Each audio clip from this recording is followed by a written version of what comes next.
Bismillahirrahmanirrahim. Assalamualaikum warahmatullahi wabarakatuh. Selamat malam. Perkenalkan, nama saya Fathan Ayasi. Saya dari kelompok 3. Di sini saya akan mempresentasikan tugas kelompok kami, yaitu dengan judul PGRI dan Pergerakan Guru di Era Reformasi. Sebelumnya saya akan memperkenalkan anggota kelompok kami, yaitu saya sendiri Fathan Ayasi, kemudian ada Muhammad Abdurrahman, Reni Firmansyah, Ahmad Rizfanani, Akmal Abdul Aziz, dan Kristen Patrick Tibo. Baik, kemudiannya di slide kedua, yaitu nomor 1, pergerakan reformasi dan transisi demokrasi. Sebelum tanggal 21 Mei 1996, kesediaan Soeharto mau turun dari kursi kepresidenannya setelah lebih dari 3 dekade berkuasa adalah suatu tindakan yang di luar imajinasi kepada kebanyakan rakyat Indonesia. Bahkan, seorang Indonesia sekelas William Liddell menyatakan ketidakpercayaannya dan keterkejutannya akan percepatan proses demokrasi di Indonesia. Namun, bila belajar sejarah jatuhnya penguasaan atau runtuhnya rezim-rezim otoritas internasional di beberapa negara seperti Eropa Selatan, Amerika Latin, Eropa Timur, sampai pada beberapa negara Asia yaitu ada Filipina, Pakistan, dan Korea Selatan, Taiwan, dan lainnya, dapat dikatakan sudah merupakan suatu tren global. Perubahan politik global pada tempo 2 dekade terkini adalah akibat arus deras demokrasi yang tidak seimbang, atau sebagaimana yang dipopulerkan oleh Samuel P. Huntington dengan gelombang demokratis ketiga, yaitu era reformasi. Era reformasi bukan akhir dari perjalanan sejarah bangsa Indonesia.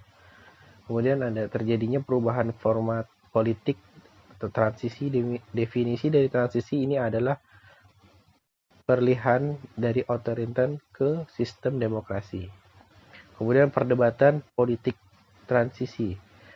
Politik transisi menuju demokrasi mendominasi debat investasi perubahan politik di Indonesia. Kemudian ada perubahan politik nasional. Pasca pemilu 1999 menunjukkan sejumlah perubahan politik baik positif maupun negatif. Kemudian untuk di slide berikutnya akan dilanjutkan oleh teman saya Christian Patrick Tibo. Untuk Christian Patrick Tibo, di waktunya dipersilahkan. Oke, di slide ini saya akan menjelaskan tentang reformasi perjuangan PGRI era reformasi. PGRI di era reformasi ditandai dengan runtuhnya rezim Orde Baru yang otoriter. Setelah Orde Baru tumbang, maka perubahan menjadi pilihan pembangunan bangsa. Era perubahan itulah yang dikenal sebagai era reformasi. Perjuangan PGRI pada masa reformasi ini meliputi bidang keorganisasian, kesejahteraan, ketenagakerjaan, dan perundang-undangan.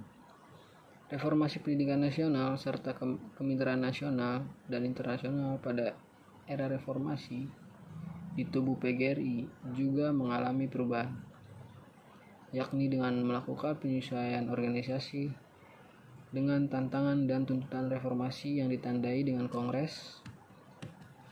Yang pertama ada Kongres 17 di Lembang, Bandung pada tanggal 25 sampai dengan 28 November 1998 yang berisi yang pertama kehidupan organisasi lebih demokratis dan dinamis, yang kedua pengurus besar ditugaskan untuk memperjuangkan undang-undang guru dan anggaran pendidikan sebesar 20%, yang ketiga kembalinya ke jati diri PGRI.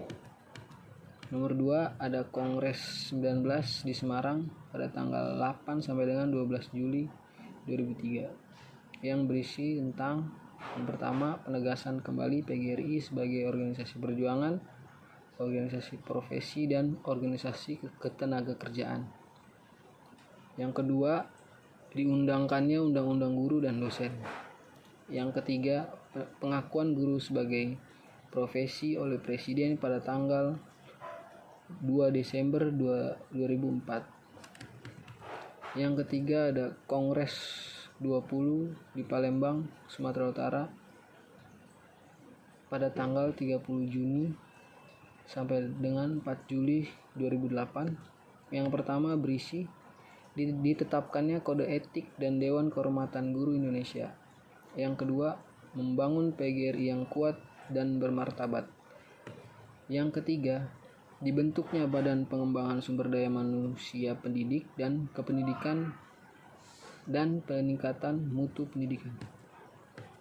Yang keempat, Kongres 21 di Senayan, Jakarta pada tanggal 1 sampai dengan 5 Juli 2013 yang berisi yang pertama, politik nasional.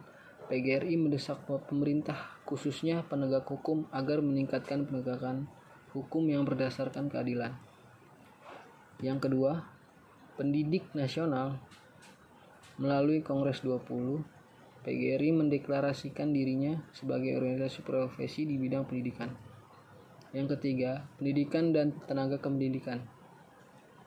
Mendesak pemerintah untuk benar-benar memenuhi kebutuhan guru dan tenaga kependidikan melalui pendistribusian dan pengangkatan yang tepat pada setiap satuan pendidikan, serta memprioritaskan guru dan tenaga kependidikan non-PNS yang memenuhi syarat untuk diangkat menjadi PNS tanpa memandang persentase APBD.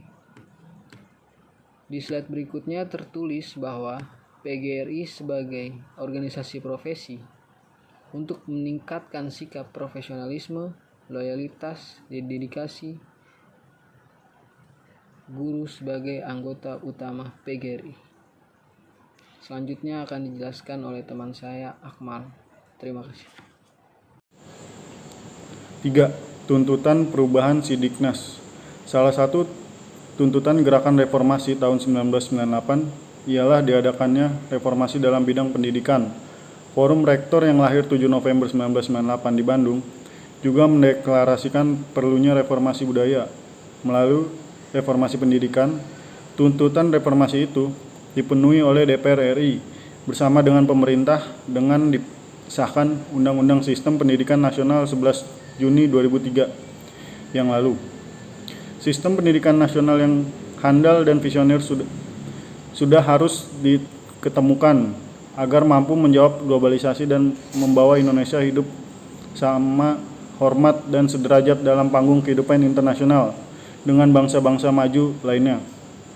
Suatu sistem pendidikan nasional yang mampu mengantarkan orang Indonesia menjadi warga dunia modern tanpa kehilangan jati dirinya.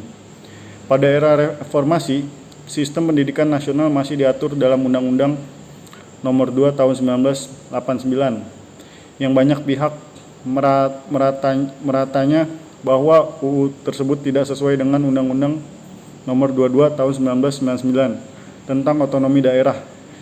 Yang atas dasar itulah kemudian disusun undang-undang yang baru tentang sistem pendidikan nasional. Meskipun melalui perdebatan yang cukup rumit dan melelahkan, namun akhirnya dapat disahkan menjadi undang-undang. Menurut Undang-Undang Sidiknas Nomor 20 Tahun 2003, pendidikan nasional adalah pendidikan yang berdasarkan Pancasila dan Undang-Undang Dasar Negara Republik Indonesia tahun 1945 yang berakar pada nilai-nilai agama, kebudayaan nasional Indonesia dan tanggap terhadap tuntutan perubahan zaman. Dengan memahami UU guru dan dosen dengan baik, maka guru dan dosen mampu mengatasi berbagai permasalahan pendidikan, khususnya guru dan dosen. Jadi jika guru dan dosen tidak membekali pengetahuan tentang peraturan yang baik, maka anak didik tidak dapat bersosialisasi dengan baik terhadap orang yang ada di sekitarnya dan tidak peduli pada kehidupan sekitarnya. Pembangunan nasional dalam bidang pendidikan adalah upaya mencerdaskan kehidupan bangsa dan kualitas manusia Indonesia yang beriman, bertakwa, dan berakhlak mulia, serta menguasai lini pengetahuan, teknologi, dan seni dalam mewujudkan masyarakat yang sejahtera, adil, dan makmur, beradab berdasarkan Pancasila dan Undang-Undang Dasar Republik Indonesia tahun 1945. 4. Tuntutan regulasi guru, Undang-Undang Guru atau dosen PP Guru. Dalam Undang-Undang Nomor 20 Tahun 2003 pada bab 11 pasal 2 dan pasal 3 membicarakan mengenai dasar, fungsi, dan tujuan pendidikan nasional. 1. Dasar Pendidikan Nasional, menurut Undang-Undang Nomor 20 Tahun 2003, Pasal 2 Pendidikan Nasional berdasarkan Pancasila dan Undang-Undang Dasar Negara Republik Indonesia tahun 1945. 2. Fungsi dan tujuan pendidikan nasional. Menurut Undang-Undang Nomor 20 Tahun 2003, Pasal 5, pendidikan nasional berfungsi mengembangkan kemampuan dan membentuk watak serta peradaban bangsa yang bermartabat dalam rangka mencerdaskan kehidupan bangsa. Berjuang untuk berkembangnya potensi peserta didik agar menjadi manusia yang beriman dan bertakwa kepada Tuhan Yang Maha Esa. Berakhlak mulia, sehat, berilmu cakap, kreatif, mandiri, dan menjadi warga negara yang demokratis, serta bertanggung jawab. Jenjang pendidikan adalah tahapan pendidikan yang ditetapkan berdasarkan tingkat perkembangan peserta didik, tujuan yang akan dicapai, dan kemampuan yang dikembangkan. Jenjang pendidikan terdiri atas pendidikan dasar, pendidikan menengah, dan pendidikan tinggi. Faktor-faktor yang mempengaruhi dirubahnya Undang-Undang Sistem Pendidikan Nasional atau SPN. 1. Nomor 2/89 menjadi Undang-Undang Sisdiknas Nomor 20 Tahun 2003. Di antaranya adalah 2. Undang-Undang Nomor 2 Tahun 1989 masih bersifat sentralistik. 3. Undang-Undang Nomor 2 Tahun 1989 masih belum bermutu. Kemudian sesuai tuntutan dalam Undang-Undang Sisdiknas Nomor 20 Tahun 2003, dibuatlah Standar Nasional Pendidikan. 4. Undang-Undang Nomor 2 Tahun 1989 belum mengarah kepada pendidikan untuk semua. 5. Belum mengarah pada pendidikan seumur hidup. Assalamualaikum warahmatullahi wabarakatuh. Saya Ahmad Rois Fanani dari kelompok 3 ingin mempresentasikan PGRI dan pergerakan guru di era reformasi. Perjuangan organisasi dalam dinamika pemerintah tanggal 25 November adalah hari istimewa bagi guru Indonesia. Hari itu diperingati sebagai Hari Guru Nasional. Momen ini diperingati bertepatan dengan lahirnya Persatuan Guru Republik Indonesia pada tanggal 25 November 1945, tepat 100 hari setelah proklamasi kemerdekaan. Lahirnya PGRI tak bisa lepas dalam elan vitali perjuangan Indonesia saat itu.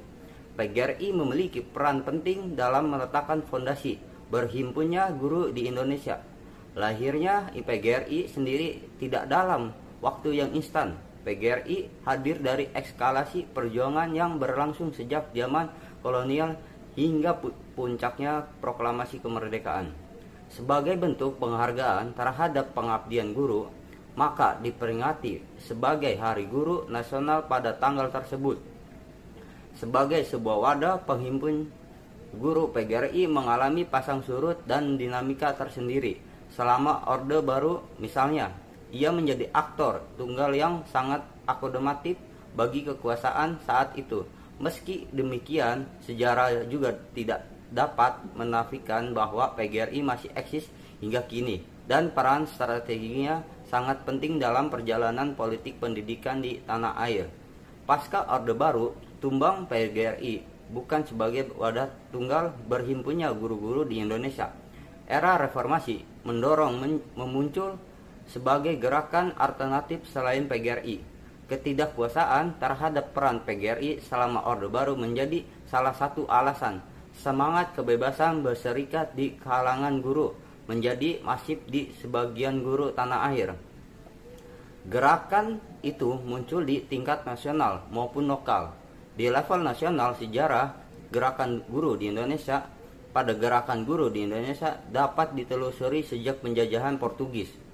Sekolah pertama kali didirikan oleh orang-orang Portugis adalah di Pulau Ambon pada tahun 1536.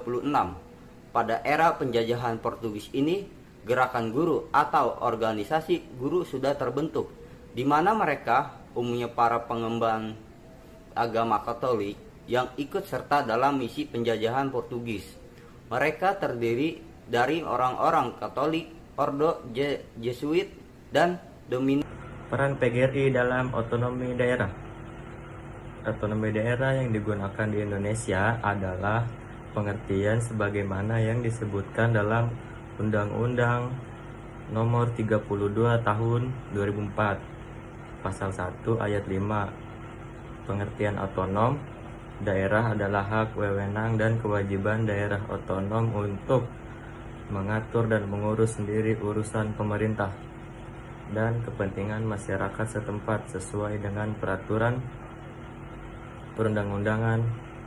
Peranan PGRI dalam meningkatkan profesionalisme guru di era otonomi daerah sebagai organisasi perjuangan, maka peran yang diemban PGRI berobjek pada 3 hal, yaitu sebagai pemikir, penekan, dan penyeimbang pola kemitraan. 7.